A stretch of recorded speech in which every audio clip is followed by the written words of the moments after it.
Hello everyone, welcome back to my channel and welcome to a new blog. আজকের এই ব্লগটাতে share করব আমার 8 month প্রেগনেন্সির লাস্ট চেকআপ, ব্লাড টেস্ট আর hospital ব্যাগের জন্য বেবির জন্য একটু শপিং। তবে দেরি না করে চলো ভিডিওটা শুরু করা যাক। আমার 8 মান্থ প্রেগনেন্সি যখন ছিল তখন আমার খুব বেশি ইচিং হতো, তো ওটার জন্য আমি ডাক্তার দেখিয়েছিলাম। তো গাইনোকোলজিস্টে আমাকে একটা টেস্ট প্রিফার করেছিল, LFT টেস্ট। তো যেদিন ডাক্তার দেখিয়েছিলাম সেম ডে তো আমি ব্লাড টেস্ট করিনি, তারপরের দিন আমি চলে গেলাম ব্লাড টেস্টটা করার জন্যে। মেয়ে থাকতে একটা ইঞ্জেকশন নিতে এত ভয় লাগতো, এত কান্নাকাটি করতাম।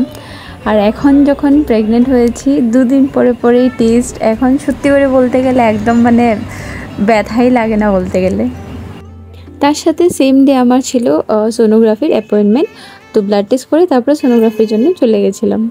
রেডিওলজিস্টরা বলে 8 মান্থ প্রেগনেন্সি যেটা সোনোগ্রাফি করে তখন বেবির নাকি ফেসটা ওরা দেখতে পারে, কিন্তু আমি যখন টেস্ট করেছিলাম আমার বেবি উল্টা পজিশানে ছিল, তো আমি ফেস দেখতে পারিনি। ওরা অনেক ট্রাই করেছিল, আমার 2বার টেস্ট করেছে ওরা, যদি বেবিটা একটু লড়াচড়া করে তবে দেখা যাবে, বাট আমরা দেখতে পারিনি।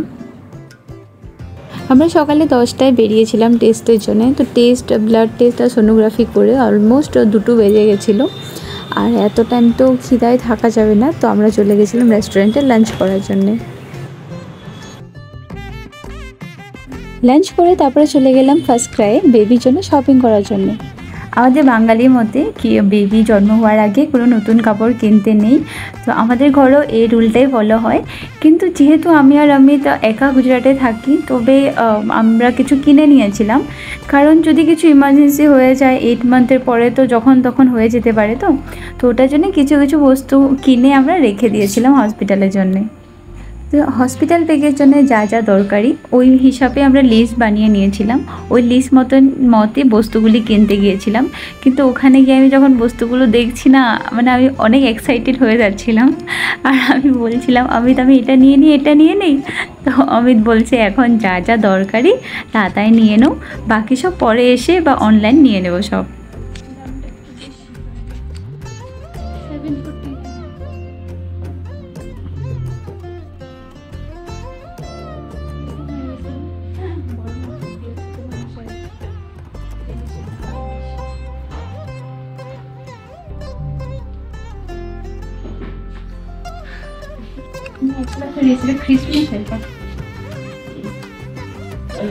লাল, গ্রিন, সাদা।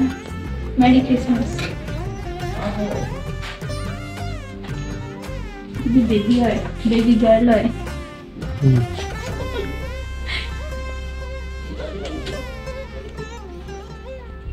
আমার তো সুবিধা নেই। ফার্স্ট ক্রাই যতগুলো ড্রেস দেখেছিলাম সবগুলোতে বেবি গার্লের ড্রেসগুলো এত কিউট ছিল, কিন্তু আমরা তো জানি না বেবি গার্ল হবে না বয় হবে, তো ওটার জন্য আমরা ইউনিসেক্স ড্রেসগুলোই নিচ্ছিলাম সব।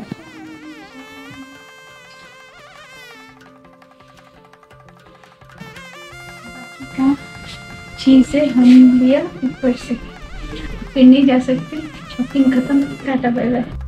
যত ড্রেস মেটেরিয়াল ছিল সব গ্রাউন্ড ফ্লোরে ছিল, যেরকম ড্রেস বা খেলার জিনিসগুলো নিচে ছিল, আর ফার্স্ট ফ্লোরে ছিল ডাইপার বগেরা, যা যা এসেনশিয়াল আদার দেন ক্লথ ও সব উপরে ছিল।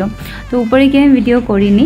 তো ফার্স্ট ডে শপিংয়ে ফার্স্ট ক্রাইয়ে গিয়ে আমি যা যা লিস্ট বানিয়েছিলাম তাতে আমি পাইনি সব, সব ছিল কিন্তু আমার কিছু কিছু বস্তু পছন্দ হয়নি, তো ওসব আমি অনলাইনে অর্ডার করে নেব।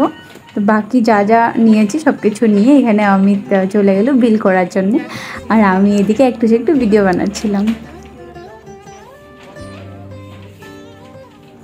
এই ফার্স্ট ক্রাই আমরা আগেও এসেছিলাম, কিন্তু ওর বন্ধুর বেবির জন্য শপিং করেছিলাম, আর এইবার প্রথমবার নিজের বেবির জন্য শপিং করছিলাম, দুজনে অনেক এক্সাইটেড ছিলাম।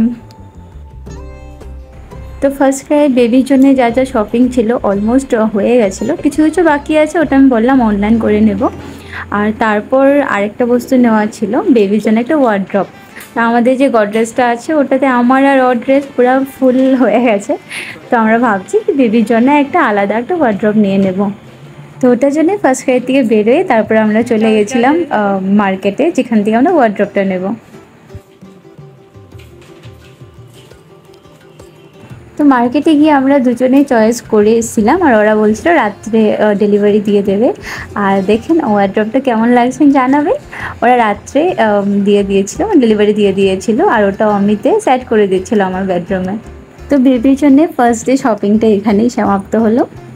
তো আজকের এই ভিডিওটা আমি এখানেই শেষ করি। আশা করি আপনাদের আমার ভিডিওগুলো খুব ভালো লাগছে। যদি ভালো লেগে থাকে please to like and comment.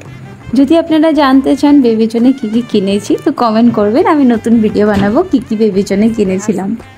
তবে দেখা হবে আবার একটি নতুন ব্লগে। সবাইকে জানাই thank you so much for watching.